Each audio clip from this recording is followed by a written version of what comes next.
ఈ భారతదేశంలో ఇన్నాళ్ల స్వతంత్రం వచ్చిన భారతదేశంలో కాలేజీలో లేదా స్కూల్లో బాత్రూమ్కి వెళ్ళాలంటే క్యూ. దౌర్భాగ్యమైన స్థితి. మనకి టీవీ పొద్దున్న పెట్టినప్పటి నుంచి నేను ఒకసారి జోకేశాను, మనం టీవీ కింద 2 బకెట్లు పెడితే సాయంత్రం అయ్యేటప్పటికి ఒక బకెట్ నిండా రక్తం, ఒక బకెట్ నిండా కన్నీళ్లు ఉంటాయి. టీవీ కింద పెడితే చాలు.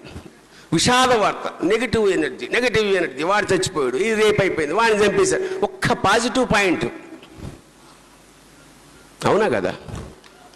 Is it not?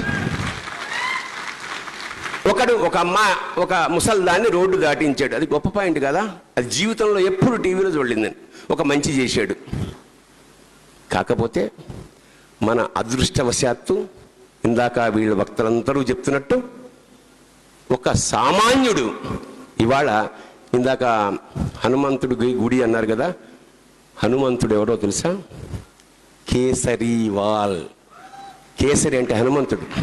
ఇవాళ కేసరి గుడి కట్టట్లేదు, భారతదేశపు జనాలందరికీ గుడి కడుతున్నాడు వాడు ఇవాళ అక్కడ ఢిల్లీలో. I'm searching at least another Kejriwal from this group.